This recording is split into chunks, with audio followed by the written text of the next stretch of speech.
This podcast is brought to you by the Heldridge Hotel, New Brunswick's only 4-star hotel and a preferred hotel of Rutgers football fans.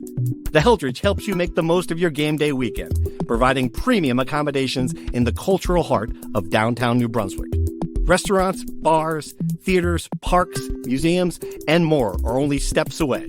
Whether you're traveling alone or with a large group, book your stay at the Heldridge and make the most of your game day weekend. Visit theheldridge.com today. Get your mother-loving ears on because your big-time radio DJ's got news. PayPal lets you choose how you want to pay for all the stuff. With PayPal, I can pay in-store, pay online, or pay over time. What's that? You want this translated into song? I hope you're sitting down. You can pay your own way. You keep those ears on, you hear? Don't just pay, baby. PayPal. Learn more at paypal.com. All right, everybody, welcome back to the rant. We are here after the Penn State loss. How you feeling about it? 24 hours, 48 hours later, has the shock worn off for you, Brian? Are you kind of where I'm at, where it's still you think back to it and you go, wow, can't believe they lost that game? It's one of those things that I think for the next 8 months, every Rutgers fan is going to be going about their day, and then all of a sudden, oh my God, I can't believe they fumbled that ball, and oh my God, I can't believe they had that 3rd and 26 flag, and why would you run an option play on a 4th and 1 instead of going under center and doing a tush push? It's just going to be, a 4th of July barbecue kind of deal that it's going to ruin your day. So. It is funny because there are more than just the fumble. And I had forgotten, and we had forgotten just how egregious that holding penalty was too. There are things that happened in the game. If they had forced a punt there, I might have won the game. There's 6 or 7 things at 6-7 that happened in the game where you're like, I mean, how did that happen? If one of them go the right way, and then you have to give Terry Smith credit too. Here's a guy who, coached a pretty good game, as far as making decisions, as far as the 4th down calls, as far as being aggressive. I mean, late in the game, I don't know what the book says there. They're driving, a chance to kick a field goal to bring it up to a 7-point lead. He says, no, we're going for it. We're going to win with the ball, converts a big 4th down to end the game late. That was a great call. It was just one of those fascinating games where you could be talking about things that'll come up, in your head 2 or 3 months later. You're absolutely right. The 4th down call at the end, I don't know what the book says, but I was arguing with Sarge in the press box about this. I think it's the obvious decision to go for it because if you kick a field goal, you're up 7, and if Rutgers scores a touchdown, you go to overtime. If you go for it and you don't get it, Rutgers has to march 87 yards down the field after failing to score on those last 2 critical drives. And if you convert it, you win the game. And when you consider how much Penn State was shredding that Rutgers defense all day, and how Rutgers defense could not make a stop, to your point, on the 3rd and 26, they commit a holding penalty. It's the obvious decision to go for it, and it worked out because they got the 1st down and the game was over. Right. And it's just so many things. And I think about the scene after the game. You've got the Rutgers fans thinking they're going to win, trudging back up to the exits after loss again. You've got the Penn State cheerleaders with their dopey "We Are" flags running around the perimeter of the stadium. And I just looked over, and this is, just saw Kelly Zinn with the scarf, kind of the scarlet scarf wrapped around her neck tightly, and a little circle of her would become her trusted advisors now. And just kind of looking around and taking it in. And it thought to me, if she doesn't understand what it is to be a Rutgers fan until this point, she does now. This is what these people have gone through for generations. This is the cycle that she is trying to stop, that this current administration is trying to stop. It is really just one of those losses that, can define the way people view this program, unless you come back next year and you do something different. I mean, does it change the way people view the program? Because all I've seen is same old Rutgers. Rutgers loses this game all the time. This is the most Rutgers way to lose a game, which I generally agree with, which kind of takes the big picture view here that there's a reason Rutgers usually loses this game. There's a reason Rutgers usually doesn't win the big game. There's a reason the 06 season stands out so much because it's one tree in a forest of not failure, but chronically not winning. And it's because this has been one of the more, if not the most small-time athletic departments in major sports for decades since it started the project. This program does not have major donors, and it's before NIL. It predates NIL. They didn't have the type of donor base that gave money and gave big money. This program has been supported, this athletic department, I should say, has been supported by the state more so than most athletic departments around the country. It was subsidizing the athletic department with student fees long before a lot of schools are starting to do it now for NIL. When I was a student, I was paying student fees for athletics. And shockingly, I was a student 10 years ago. So like the thing that I understand the frustration, right? And I understand people feeling upset about this and wondering when is it ever going to happen. I guess my response to that is things will change on the field when things change around the program off the field. And I know there's going to be 3 people because they comment on every video saying I'm an NIL apologist and Rutgers didn't lose that game because of NIL. And listen, I don't disagree.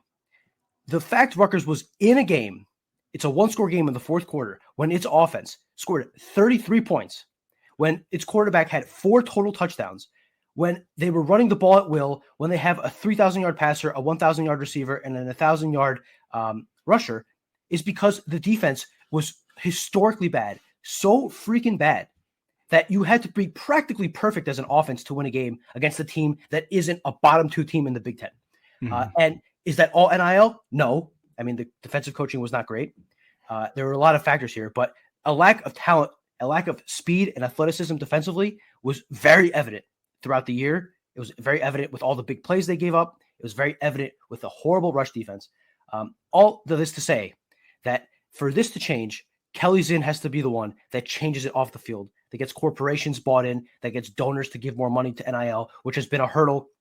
I mean, the Penn Ops didn't even try. We've talked about that ad nauseum, but it's not like Rutgers has donors that are lining up to give money for NIL. I think there is real resistance to giving money to NIL versus, say, a new athletic building or, naming a library after, stuff like that. So there's a big challenge here. But to think that, Rutgers somehow deserves to win these games or has like this divine right to win these games when they don't do what's necessary to win these games off the field, I just think is a bit like hitting your head against the same wall over and over and hoping that eventually a dent will be, put into it.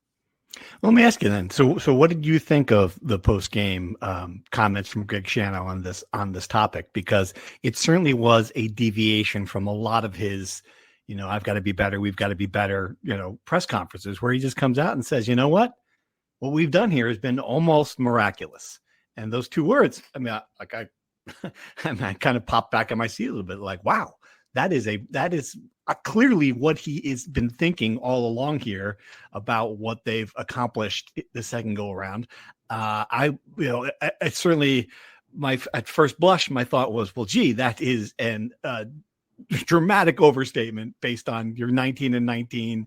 Your best wins probably Miami in the Pinstripe Bowl a couple of years ago. You haven't beaten any of these Big Ten teams. Of any note, like, half your wins are against Ohio's and Wagner's and, teams like that.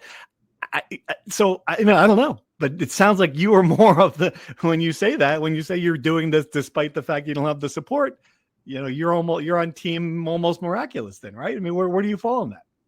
I think almost miraculous was a bit heavy-handed, but I understand the sentiment because I don't know how much he is rating and hearing about all the stuff in the background, but a lot of the narrative is that Greg Schiano is not the guy that's going to take Rutgers to the next level.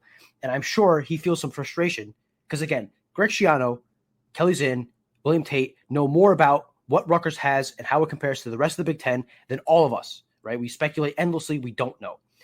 But he must think that everyone is saying Rutgers is not winning enough. They're not winning more. And I think his point is essentially it's incredible that we're winning this much as it is because of how far we are behind everyone else in NIL financing, in financing as a program, in support, and where they stand with the rest of their Big Ten peers. Because it's not only the NIL money that you have for this year, it's just the support around the program for years and decades.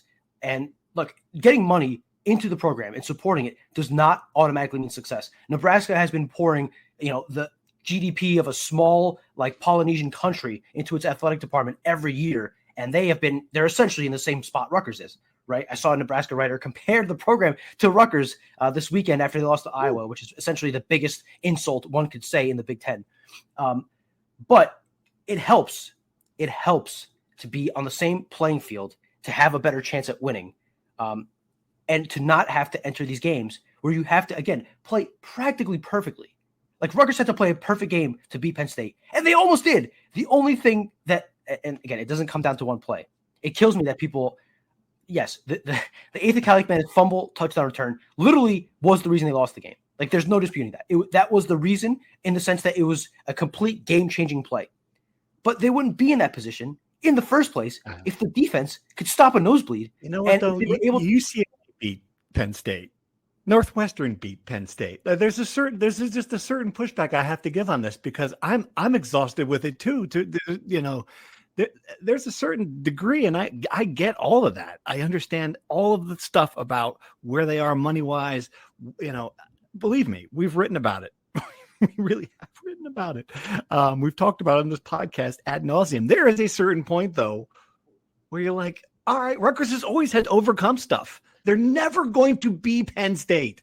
They're just not gonna. I don't know what they're never gonna have the resources. It's just not. This is going to be a place where you have to operate at a disadvantage. Can you? Is the question, right? And it's just a certain point that, all right, well, let's look at what they have given Rutgers. Like forever it was facilities, and they get practice fields, and forever it was coaching salaries. Well, they've got that now. Forever it was commitment behind the scenes. They've got that. Now they have a lot of things that they didn't have in the past. And I think that's where the frustration comes from a lot of people. It is like, all right, well, now we need to do this. And I think one reason why I'm Team Kelly's in to get Craig the money is so we can cross that box off. And then there can be no excuses, right? There just can no longer be anything. Like, you can't tell me at the end of next year, if Kelly's in is doing what she's, all accounts are behind the scenes, is that she's going to do this. This is not a matter of if, this is a matter of when. She's going to get Greg Schiano the money that they believe they need to get into the portal and get players and get reinforcements. This is something that's happening. They are confident about it. There is a real sense of optimism about that. If that happens and you go into next year and we are standing there at 6-6 talking about a couple of bad breaks or about some injuries, or we had some bad luck, I'm sorry, like, oh, this is a young team, or there's some excuse at that point. There could be nothing at that point. That is your win or shut up moment, for me at least. Look, it's fair, and I understand wanting to do that. That's just the natural way of things with sports. But like, it's also this idea that it's not going to be a 6-month period where they get this infusion of cash that's going to suddenly change the prestige of the program. That's suddenly going to turn Rutgers into, a significantly, like you're saying, Rutgers will never beat Penn State. Right. So if you're not going to be a Penn State, how do you expect them to beat Penn State? Like it's like the Pirates, right? Like, do Pirates fans blame the manager when they can't have a winning record with Paul Skeens, one of the greatest pitchers of his generation? No, they blame the owner. And it's not one-to-one with Rutgers, because Rutgers is poor, whereas the Pirates are cheap. But the point is, the Pirates don't have a payroll anywhere in the vicinity of their contemporaries, right? And there's a reason the Dodgers, the Yankees, the Blue Jays, and all these teams are winning and competing for championships. Again, I know that people don't want to look at that, don't want to look at a big picture prism here, but I just don't understand how Rutgers suddenly getting competitive money, because Rutgers is not going to get more money than its competitors, right? Rutgers is not going to have $10 more million than Illinois. They're going to have, at best, the same amount of money as in Illinois, maybe a little bit more than Maryland. So I think this idea that Rutgers suddenly should be a juggernaut, winning. That's not it. No one's saying those words. You think they should be Penn State? How about just win one of these games, though, Brian? I'm like, no one's saying win a national championship. No one's ever on this show going, it's about time they beat Ohio State.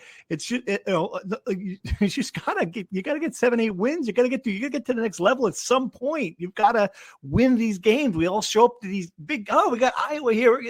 Oh, we lost. Oh, we got Penn State here. Oh, we lost. It's the same thing again and again and again. You just need to eventually start breaking through in this level. I understand, but this is what Rutgers is going to be. So if you can't do it, at some point, what do? You find someone, you give someone else a try.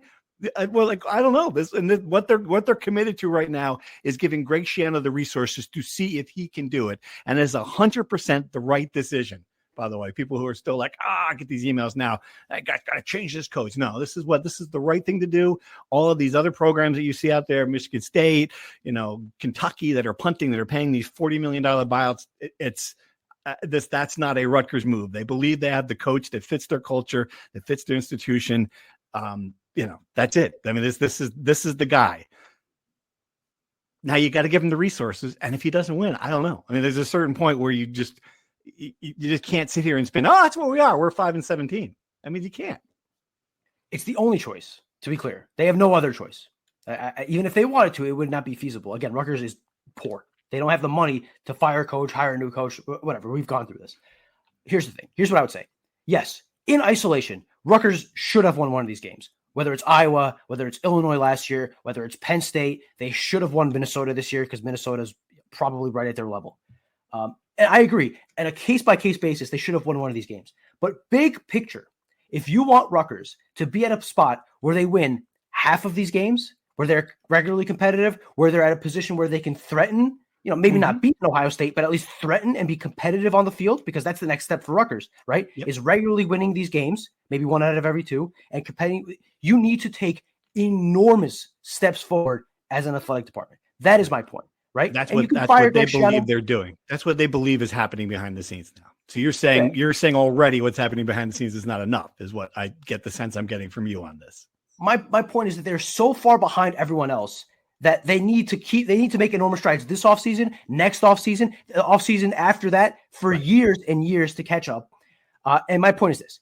Look, in 2 to 3 years, Greg Schiano could retire. Greg Schiano will never be fired. Greg Schiano could retire and say, look, I've done what I could do.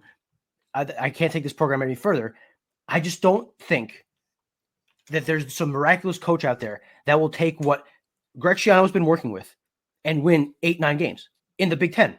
Like, it's not, the coach could be better. I'm not saying Greg Schiano is Vince Lombardi reincarnated and he's not winning games because of the money. They've lost games because of coaching. They've lost games because of talent. My point is that you need to have resources to be able to compete, right? It's not there's not a human being on earth that can come in here, take what Rutgers has, what its Big Ten competitors have, and then suddenly win 8 to 9 games. It's just you're asking for a miracle, essentially, which is why what he's done so far is almost miraculous. Miraculous. Wow. You're on team almost miraculous. All right. Good. Didn't see that coming. All right. Let's break this down, because I think people have already largely moved on to what's going to happen here in the offseason. I know the people in the program were in the building Sunday morning, crack of dawn, getting ready for signing day, which is something that barely gets talked. Remember when that was important, signing day?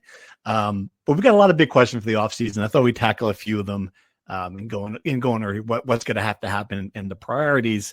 I think the first thing is the next DC and staff changes. I don't think there's any question that Rob Smith is going to be replaced. The co-defensive coordinator, who wasn't a significant enough person in this program for me to learn his name, will be replaced. I don't know. People ask who it's going to be. They're going to get. I've written it. I think they should go out of the family. I think he should be trying to find someone with new ideas here. And this is where I'd be very interested on this point, Brian, because this is where I'm curious what Kelly Zinn is going to do as athletic director. She's going to be involved in these big decisions within the program in a way that the previous athletic directors have not. Like, Greg Schiano's not had a boss, right, in any meaningful way. And that's how you end up with Rob Smith. That's how you make a decision. You wait 7 months to hire someone because there's no one saying, hey, wait a minute, wasn't he here 3 times? Like, that's not, you can't do that. Like, there's no one to push back on this. And I'm wondering now if that's going to be behind the scenes, if Kelly Zinn's going to be involved in this, if Greg Schiano has targets here, and if he's ready to kind of admit that, all right, the best thing I can do for Rutgers is to be the football CEO and not put myself in a position where I'm going to have to coach the defense by mid-October, right? I think that's going to be a very interesting dynamic behind the scenes. I mean, in an ideal world, Greg wasn't taking over the defense after Oregon. It just became untenable, and he had to, right? To your point, it's because he hired Rob Smith, who was an abject disaster. Because he hired someone who only person who could do his defense. Like, that was the part of that. Wasn't just hiring Rob Smith. It was, I have to find someone who runs my defense. Well, all right, maybe you don't. Maybe you just have to find a really good defensive coordinator who can take the pieces you have and put a good defense on and trust that person to do it. Maybe micromanaging the program is not what a successful college coach does at this point, right? He's a CEO.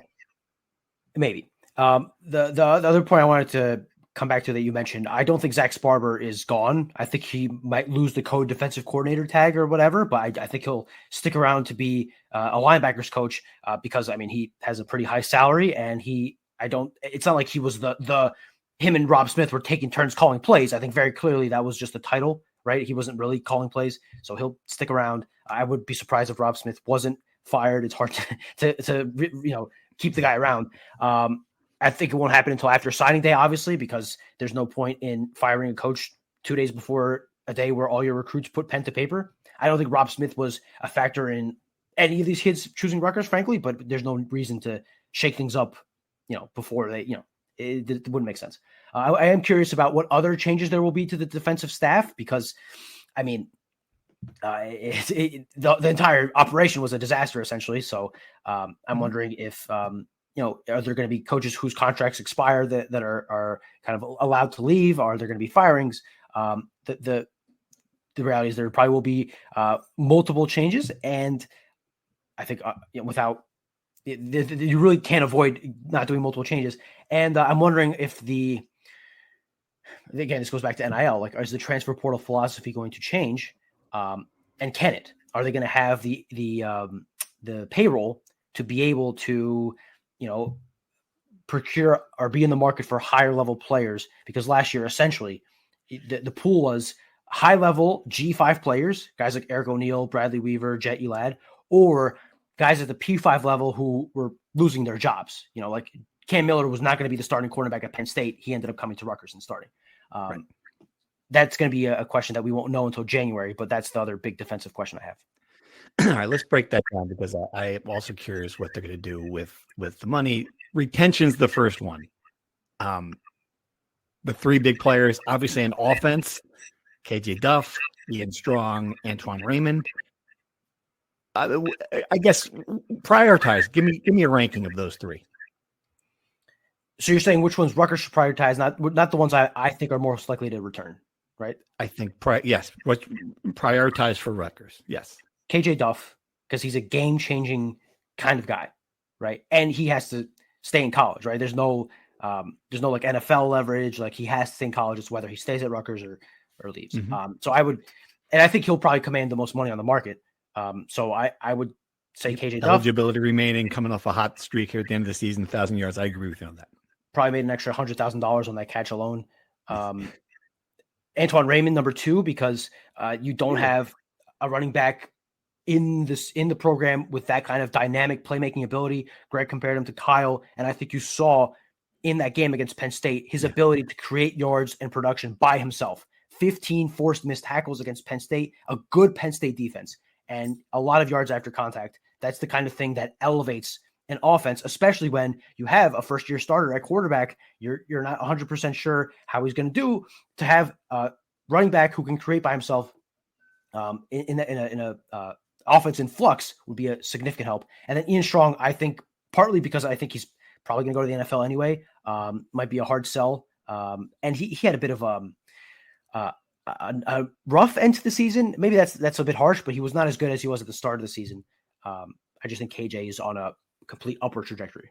What about you? I wonder about Ian Strong. That's interesting, because is he a kind of guy that if and this is what Greg Shannon used to do in the old days, would be the calculation of having those conversations about where you are in the NFL. And if he's a guy who's going to get drafted, 6th, 7th round, are we at a position now where it makes more sense to stay in college and get paid about the same as you would as like the NFL minimum? I think it's about $800,000 and that's only if you're on the 53 roster. I wonder if there is a conversation to be had there where you can talk him into saying, all right, we're going to pay you that. We're going to give you the NFL minimum. We're going to make you that money guaranteed. And, you're going to have a chance now to prove that you're that sort of second day NFL receiver draft pick. I don't think he's got the speed to be the first day. He's not Malik Neighbors, right? Like, I don't think he's that kind of guy that you're gonna see ever at the top of the draft. But right now, if you're looking at it, I don't think he's a first, second day draft pick. So I wonder if there's a conversation they can have to keep him and surprise people with that. The Kyle Monangai deal, right? Like, Kyle probably would have been a late rounder after his junior year and he came back. Mm-hmm. The thing with KJ is with Ian is interesting because he's close to KJ, right? They're practically best friends. I do wonder though, if being on the same team as KJ, like, they do help each other, but they also there's one ball. There's only so many receptions to go around. And KJ really emerged at the end of last year. And the other thing also is, like, these guys will command a lot of money on the open market, right? And I don't know how much of that priority that is. I don't know how much Rutgers can come close to, what other teams are offering. And the difference is made up by the fact that they're in a system they're comfortable with, near their family in Long Island. There's a lot of calculus to be done here. And I think that what those two and Raymond decide to do will determine the floor for next season. Because if those three are gone, I have a hard time imagining Rutgers will be able to find guys who could make up for that production, whether that's in the program or through the portal. I would be surprised if all three of them are gone. I think it's going to be tough to keep both receivers, but I think Raymond will be back. And I've come around to your way of thinking on him. I thought for a while, like, all right, look, you're in a place like Rutgers where you've got to maximize your dollars. The NFL model is to not pay your running backs. I mean, I've seen enough now to understand he is a different kind of player. He is their Jahmyr Gibbs, right? Like, he's a guy who makes that offense different. There were some plays he had against Penn State. I mean, I remember the one where he looked like he was completely buried underneath two, 250-pound linebackers, somehow got free and gained 8 yards. Like, there are a couple of plays that he's just an amazing player. He's a next level running back. And I certainly think they will keep him and pay him, to make sure they do that. Let's look at some other positions of priority. Are there guys on this team besides the big three that you think Rutgers has to write a check to retain? It's a great question. On Raymond, really quick point. He knows that if he stays here, he'll get the rock 30 times a game. Like, Rutgers loves to feature back. They did it with Kyle. They did it with Ray. He'll get the rock. He'll get a ton of yards. They'll run him until the wheels fall off, right? Which is good for a running back, I think. Yeah. Now, you ask an interesting question because, and I think it's a bad sign that no name comes to mind. Like, there's just nobody that I could think of any position, certainly not on defense, and offensively, maybe Kobe Asamoah, who's going to be a returning senior. He plays right guard. Are people going to be knocking the door down to get Kobe Asamoah? I don't think so. So that's a sign to me that they have a lot of rebuilding to do this offseason. I think there's some pieces on that line that they're encouraged with that could develop. Like, I don't think the line is as a big of you lose a Linkus, you lose some pretty key guys there. I don't know that they're panicked about the offensive line in a way that I would be panicked about the defensive line. Do you agree with that? Sure. Yeah. I mean, they have a lot of bodies on the offensive line, and you'd hope that, between Dante Chin coming back, Kobe Asamoah, the younger Zelinskis redshirted this year with the idea that he'd be the starting center. And I think Pat Flaherty has shown that he can make a group better than the sum of its parts. So I trust that. As long as he's coming back, which I think he is, he's under contract, then you feel pretty good about that. Defensive line, you really have, Doug Blue Eli, who was really just an idea because he didn't play this year. And the same deal with Braxton Kyle and Daryl DeGohe, right? They barely played. So you think you have something there in the interior, but you don't know. On the end, you have Jordan Walker, who, again, great story, better than anyone could have expected, but he can't be your number one defensive end. So you're back in the same spot as you were last year. And last year you got two productive studs from the G5 level. Eric O'Neill had a good season. He wasn't the game-changing kind of guy you hope you would get. And it's very hard to get those kind of guys. Right. So I think they tried to get those. I think they tried to get those kind of guys like that. That's the narrative that we don't see behind the scenes. It's not like NFL free agency where you know who they're targeting, you know who they're going after, you know who's going where. And I think they made a pretty big effort to get some guys who landed at bigger programs, and it was not possible with the resources. So this is where, hello, Kelly's in the money. This would be the difference. We will know there's a real difference if they're getting a guy that they're keeping away from, another Power 4 team that's rebuilding as well. Right. There's no disputing Rutgers tried. They just couldn't get in the same, I could walk into I'm trying to think of a luxury brand right now. I could walk in and look around, but I mean, I'm never going to pull out my wallet because I have no hope. Right. So it's two different things to see there. But yeah, I mean, clearly they got almost no sacks. They had the second least amount of sacks in the country with 11 this year. They didn't get any game-changing plays as far as interceptions. There's a lot of things to clean up on the defense, and that takes a lot of money. So, yeah, but I think it's also fascinating. And this is the other thing about the defense. Like, I think the defense was bad enough that they've got to make let guys go. Like, they've got to make some personnel changes when you're paying guys and you've got money earmarked for different positions and players. And, we don't have to break down which ones, but if you watch enough of the games, you're like, all right, this player is not a good enough player for a Big Ten defense. Like, I think there's going to be some moves that we're going to see behind the scenes, some guys transferring out that signifies that they are rebuilding in a true NFL model where they're also making business decisions on the back end of guys who they got to free up the money for an upgrade. But you're in the same spot as you were last year, where you're changing the DC almost certainly. You are probably changing multiple positions on the defensive coaching staff, and you're changing essentially your entire starting 11 defensively, right? So you're doing the same thing as you did last year. Clearly, they missed more than they hit in the portal, and you're asking them to have to hit more than they missed this offseason to have a chance at not having another historically bad defense. And you have to hope that you stay healthy because relatively, defensively at least, they were healthy, right? They lost one defensive tackle. They lost a starting linebacker.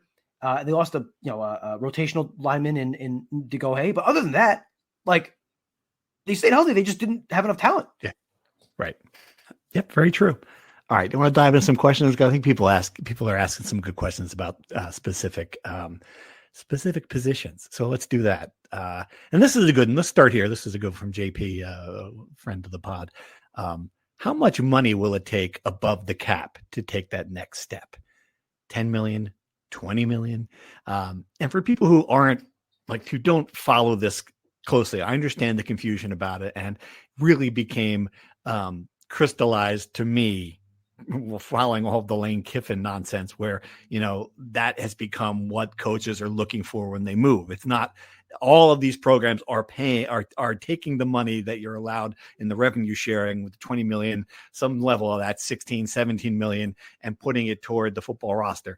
The money that you're looking for now as a coach is the money above that. And that comes from these NIL deals that Kelly's is trying to strike behind the scenes. And this is all corporate money. This is money that can get approved through the clearinghouse. So this is not, Daddy Warbucks has got a big fat wad of cash. This is real NIL in a different degree. And JP's question is it 10 million? Is it 20 million? Of course, I don't know the answer. I think the belief at one point was that Rutgers was going to try to get 7 million, the number I've heard. I've since heard that that's even higher now, that it could be 8 or 9 million that they're trying to get to have this money to really, upgrade the roster. So yeah, I mean, is that enough? I think it's not. It's still not going to be what Indiana has. It's still not going to be what some of these top end programs have. But that's a bigger chunk of change than Rutgers has certainly ever had. Yes, two things. One, Daddy Warbucks is still paying for it. If you think there are corporations in Lubbock, Texas, and Bloomington, Indiana are the ones supplying the NIL money, and not Mark Cuban and Cody Campbell, who have billions of dollars, you're being a bit naive. But they're finding a way. Yeah, right. Well, we don't have that here. They always find RWJ Barnabas is paying it here. Like the companies, that's the shift. That's the difference. I think that you're seeing. I think behind the scenes, Kelly's in is working on the corporate community, the corporate sponsors to embrace this as where they're putting their money now. I think that's the big difference. Yeah. Well, right, but these other schools have the corporate stuff and they have the Daddy Warbucks too, right? Like here's the number. I don't know the number. I think if you're asking me to throw a number out there, at least 10 million, at least. I mean, to even be, and also the question is, what does the next step mean? Like, are you saying, middle of the pack Big Ten? Are you saying top 25 team? Here's something for you to chew on. Texas Tech is a top 10 team this year. They're going to be in the college football playoff. Mm-hmm. They went from probably a fringe top 25 team to that level. This offseason, do you know how much money they spent on their defensive line? It's a great point, but this offseason is a little different, as we know why, because the people prorate. This is the first real year. Whatever. But I know what you're saying. Whatever. Right. Yes, they front loaded it this year. Next year they're going to backload it. The year after they're going to middle load it. Every year they were giving money in McDonald's bags in churches 20 years ago. They're always going to find a way to give the money. Let's stop pretending like the NCAA is going to find the solution. All right, like it drives me nuts that you think that Cody Campbell is not going to find a way to give his defensive end $2 million. What was Texas Tech? What is the Texas Tech defensive line? I forget the number.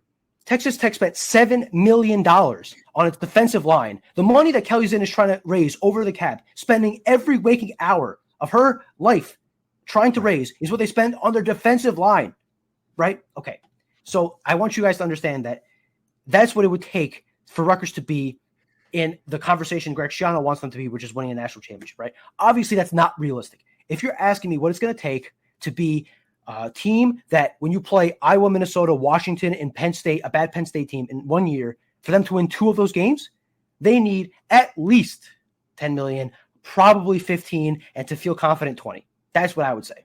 And that is, in case people don't know, a lot of money. Okay. Yeah, it's good. Alignment. This is the question on the Twitter.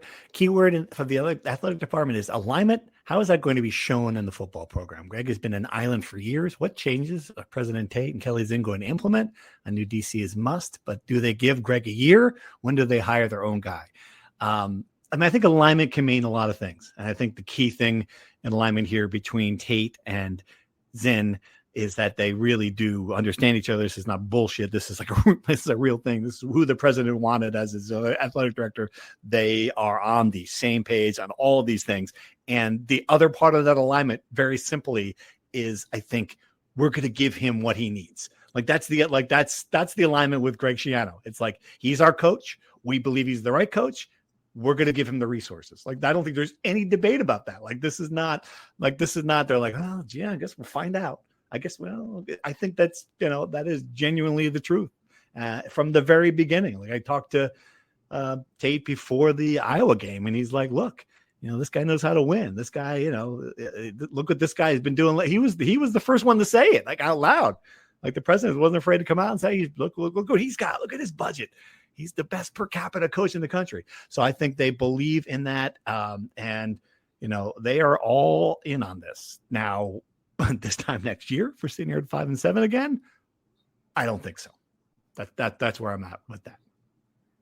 5-7, I don't know. 3-9 is a whole different deal. When I hear the word alignment, I hear the word culture and all these other buzzwords. It doesn't mean anything until it means something, if that makes sense. If you win, alignment is great. If you lose, alignment is another thing that people just say. I don't know. To your point, I do think they are backing Greg Schiano. I think it's the only smart thing to do, and again, the only realistic thing to do.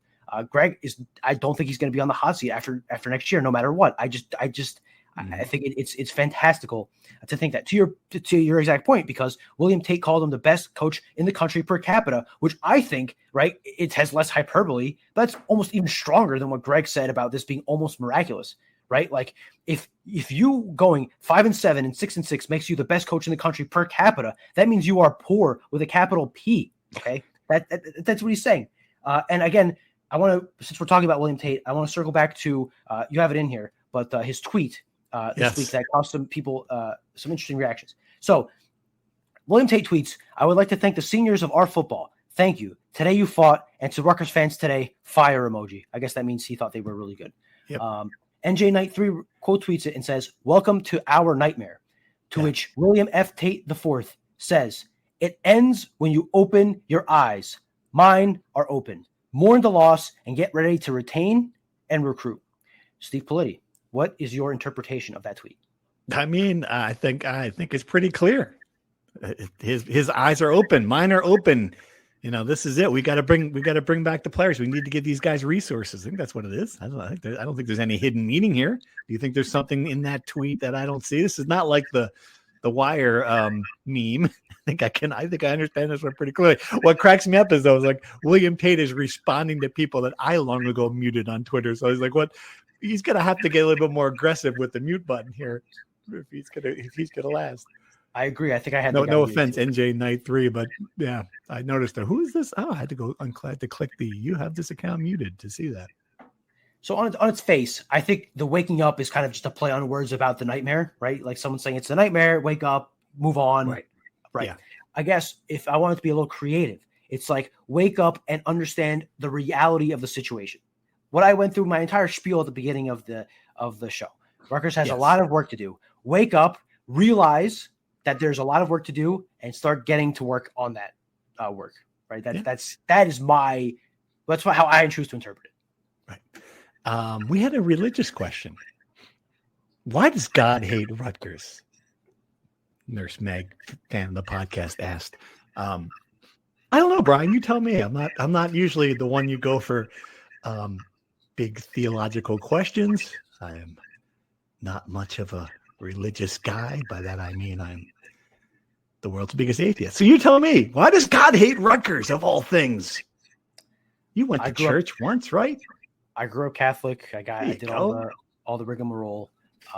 Because my parents listen to this podcast and because I'm trying to keep an audience, I will respectfully decline to answer this question. I don't think God hates Rutgers. I don't.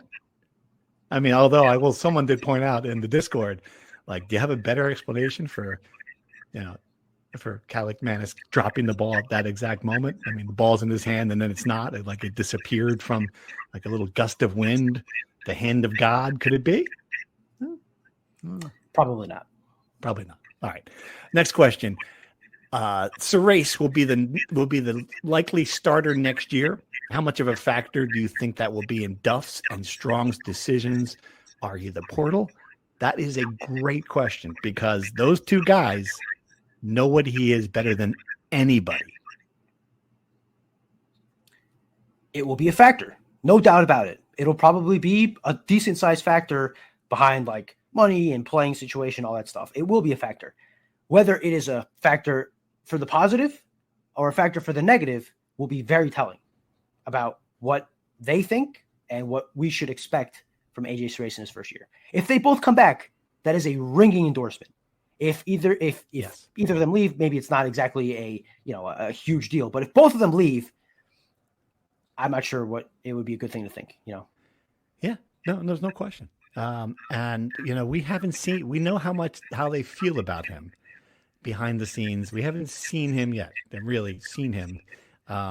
It's a big question. And this is why when we talked about it after, I do think they've got to bring in somebody in the portal quarterback wise. And I get it. Like you were right. They're not going to get, a top level starter. That person who in the portal wants money and wants guarantees about playing time, and they're not going to get it here. But they have to bring in somebody with some experience as an insurance policy. I think it's quarterback. Yeah, I mean, so that's going to be another fascinating decision that Greg's got to make. I just do not think you can go into this year with that little experience at that position. It's just really hard to do. In an ideal world, you're right. In a realistic world, the only guy you can get in there that would agree to that role would be Zach Allen. Do you remember Zach Allen?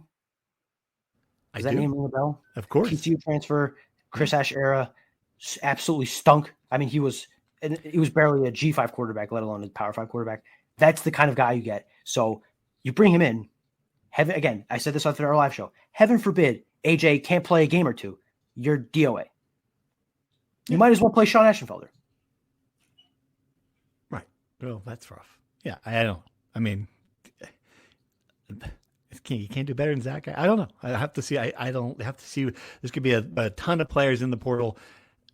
It's certainly an interesting decision that they're going to have to make. But I do think you have to bring somebody in. Yeah. And I'm you're looking right. technically. And to Jordan E's question on the Twitter, that is a fascinating thing. I do wonder if they are also looking at this. They knew Ethan Kaliakmanis. They knew what he was as the quarterback. They liked him. They had developed the chemistry there.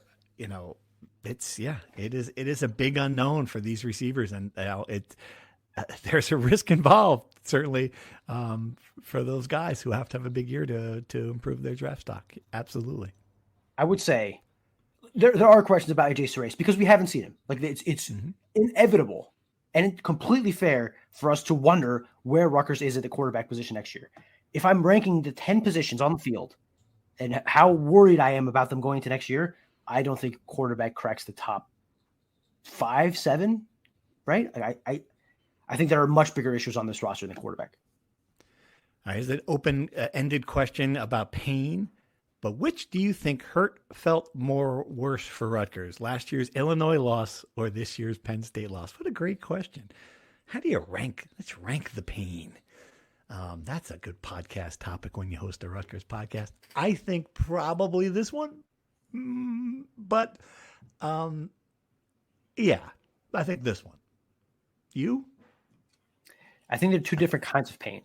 I think last year was like a blunt force, shocking, like you couldn't even believe it just happened kind of pain. That was a 2x4 to the face, that one. You're absolutely right. Yeah. It's like it takes you a day to even process what the hell you just watched. This, I think, I saw a lot of people say the sentiment. This is worse because most people didn't really think Rutgers had a chance. Like they were in the game early, but you felt like, all right, this game's going to slip away. Then they take the lead. They get the ball back. They're driving. And you finally have hope. Oh, my God, Rutgers is going to take a 2-score lead late in the fourth quarter. They can't blow that one. They can't possibly blow that one. They might be Rutgers, but they can't lose this game. And then the most Rutgers way to lose that you just knew was coming. You just felt it in your gut that it was coming. It happens. And you have to live with the knowledge that, like, you knew it was coming. You prepared yourself for it to be coming. You let yourself slip a little bit.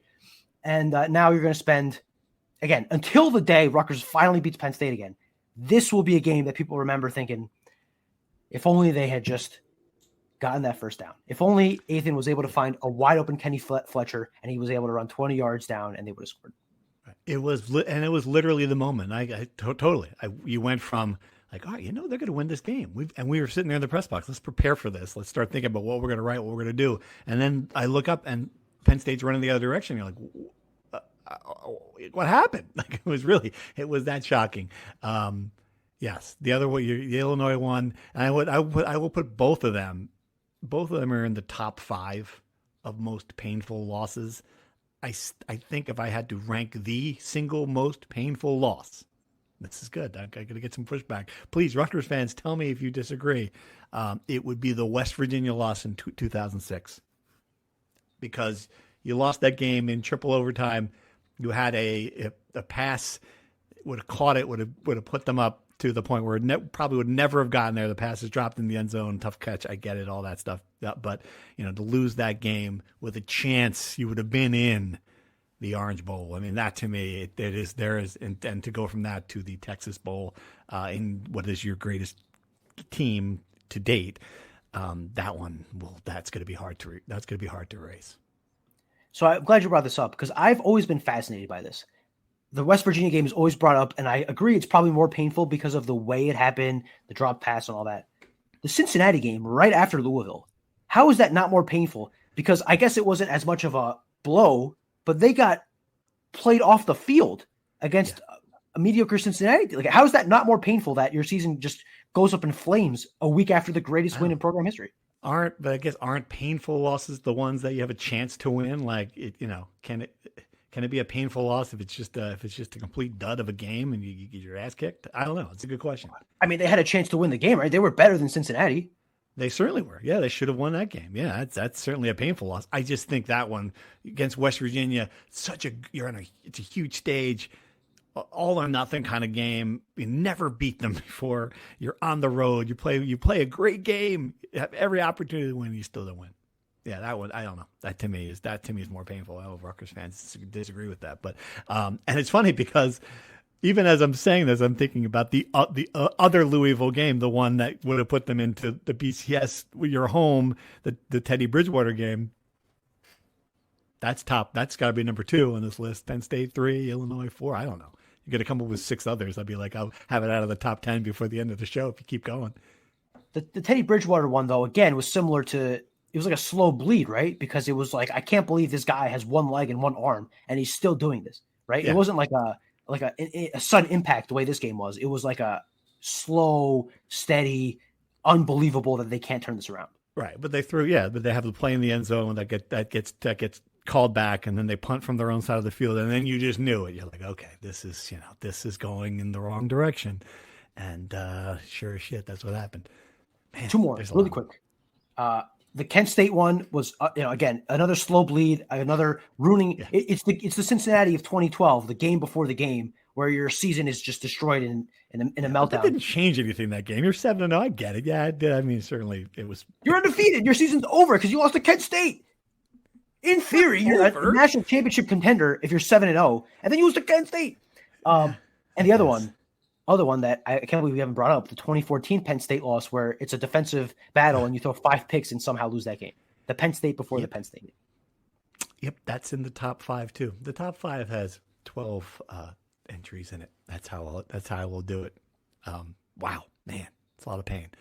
All right, let's take this one and then we'll have 3 minutes on basketball. The coaching carousel. Would love to hear your thoughts on the current coaching carousel nonsense, even if not are you related.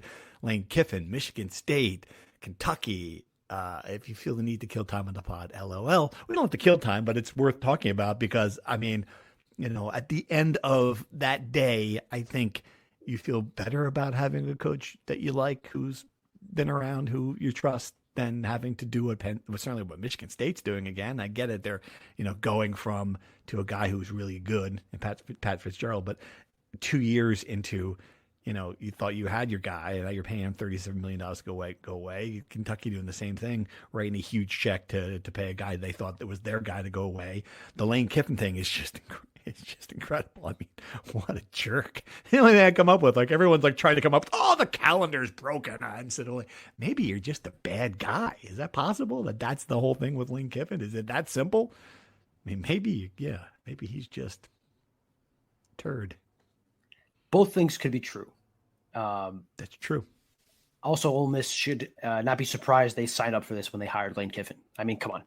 I know the On3 Ole Miss beat writer got in a little bit of trouble for comparing him hoes and housewives and such, but it's kind of an apt comparison for what Ole Miss signed up for.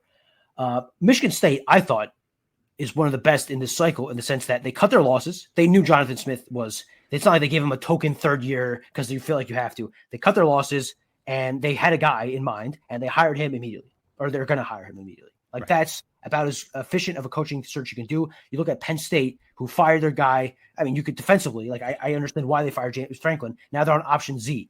I mean, they're already outside. There's no more girls left in the bar. They're outside of the bar looking for girls to take home. It's amazing how far they've gone. And now even the guy they wanted, Matt Rule, he signed an extension, and Nebraska fans are sick of him. It's incredible.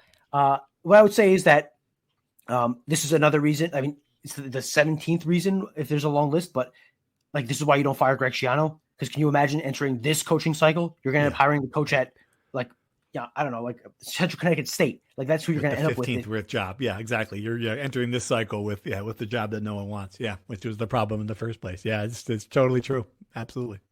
So it's insane. I don't blame Lane Kiffin for wanting to go to LSU, by the way. The way he did it was awful. But now you're Ole Miss. You have to hire your defensive coordinator to be your permanent head coach because you have no other options because you have to try to win a national championship. It's nuts, but that's college football. That's why we love it. Coaches trading places. There's going to be 1,000 players in the portal in a couple of weeks. I don't know. I thought Dan Wolken of Yahoo Sports wrote a really good column about how, for years, NCAA was fighting back about professionalism They thought it was going to ruin college sports, when really the reality is the lack of professionalism is now the problem, which is really funny because you have this playoff where you're like, this is the biggest thing. You finally have this 12-team thing. Everyone's excited about it. And then one of the teams will now not have its coach because of how, screwed up everything else is around it. And it's a really good point. It's like, that would never happen in the NFL because they have rules against it, because they protect the brand. They will not allow that to take place. Even coordinators only have a window where they can talk to other jobs, and that's this college football they just have none of that. That's why the bowl week's broken, because the players don't have to play. It's stuff like that that really I get it. It's not perfect, and that's why it's kind of fun sometimes, but it's also a hot mess. Apples and bowling balls. The NFL is one league. It has unions for players. It does not have the pretension of school still mattering. Once the NCAA finally acknowledges that these kids don't actually go to school and it doesn't matter, then you could remove the facade of like these enrollment windows, because right now kids can only enroll in the winter and in the summer and in the spring or whatever. So you have to deal with that facade. Just fix the calendar, have a season, have a portal season, make it so that, you can never make coaches not leave the job whenever they want. That's always going to happen. But make it so that you're not in this position, right? But you can't do that until you have a union. And the last thing on the coaching thing, Mark Stoops is the perfect example of why you don't hand a guy a giant contract extension after one good year. Like, why are ADs self-sabotaging every time it happens? Just don't do it. We're going to talk about one right now soon here, moving on to basketball, but you really have to stop shooting yourself in the foot when you don't need to. How about that transition? We had a question from someone about it. Is Rutgers the worst Power Forward basketball program? I don't think so. I don't know. Although, who's worse? Was it the worst? Was it the worst in the net right now? I know the net came out. If you're not paying attention to this, the net, which determines which teams go to the NCAA tournament as an at-large, essentially the biggest, most important metric. And Rutgers is what, 186th? My goodness, that's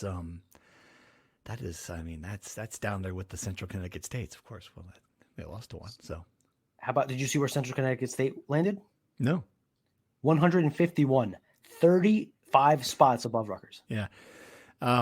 Obviously, it doesn't matter. Also, the team's not going to the postseason anyway, but it's still kind of one of those like eye-opening, like wow kind of deals.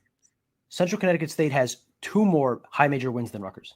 When will Rutgers win its second high major game? You tell me. I can't tell you that. I don't know. Yeah, that's January. Tough. Probably. Seton Hall. Now that's the other part of this. It's like that was a game that you would circle. Say, they could probably win Seton Hall. Like they can probably take care of that. But yeah, no. That doesn't look very promising. Seton Hall is the 4th best net team there. Jerry Carino, I trust on these things, thinks they're an NCAA tournament team, or at least a team that will be in the running for it, because the Big East is down. They're pretty good. They finished 3rd in the Big East. They get a spot. So that's not a win. Yeah, I don't. Certainly not this week. Purdue and Michigan. Holy cow, Michigan might be the best college basketball team that we've seen in a long time. So, yes. Quickly, because we haven't talked since Vegas, just to quickly recap, I guess there's a half glass full, glass half empty. If you're a half glass full guy, they won the second half in all 3 games. And in all seriousness, they did look better at the end of the Notre Dame game, and they beat UNLV, right? The glass half empty is that UNLV is really bad, and they were down 4 guys. And the Notre Dame comeback came after they were down a lot. If you're going to take a positive, Manny looked fine looked good in the third game. Joe Michael Davis had a good game in one of the 3 games. I can't remember. They all blended together. Dylan Grant showed some assertiveness. Right. But really, it's really slim pickings to find a silver lining for this roster. You just never know what you're going to get. And that's the part of it. Like, it's great. Okay. Hey, look. Oh, wow. Hey, look, man, maybe Manny's better. And it certainly, it certainly looks like he's better than last year. And it was one of the questions they asked Steve Peichel, well, how come this guy hasn't gotten better? He's better. Okay. But like one game, he's got 21 points. You look back at like the games before that, he doesn't make an impact at all. Like you just never know you don't know who he's going to sub in. And someone made a great point. I wish I don't have it in front of me, but they're playing guys who they didn't play against Ryder and Lehigh all of a sudden they've got getting big minutes against Tennessee. It's just like I don't. It's just the whole thing seems a little wonky, for lack of a better word. It's the second year in a row where Steve Peichel doesn't play a true freshman in the cupcake games, and then all of a sudden he's in Vegas playing in big minutes. Last year it was Dylan Grant, and it ended up working out. And this year it's Javonte Ware. I think Javonte Ware this year is a product of the fact that Bay Fall is unplayable. You can't put him on the court, so you had to put somebody on the court. And he said something about bulk, which is, I guess, my final point here. Manny got better, yes. If you look at the 2 games, he played really well this year. I'd ask you to look at who the tallest player is on the other team and how their center is. And you'll find that they don't have a center, essentially. Because when he played against teams with a center in Notre Dame and Tennessee, we saw what happened, right? So, right. Any other thoughts here? I mean, obviously you've got a big game this week. What is your expectation and what your hopes for what this team can do? Obviously, you're not going to win either one of these games. What do you want to see from these teams? The biggest thing this week is do not get run out of the building, or at least don't get run out of the building really badly. There is potential here for Rutgers to lose these 2 games by a combined 100 points. Like, if Michigan and Purdue really wanted to do that, yeah, they probably could. Put up a fight and don't get embarrassed to a national people tuning in saying, "Oh my God, can you see that score?" Just as we've said for football for many years, just suck normal this week. Yeah, just get through it. Can't be. You're absolutely right, and it can't. And it's amazing that it's Purdue, because I think back all the time to that Purdue loss during the Eddie Jordan era when you knew it was over.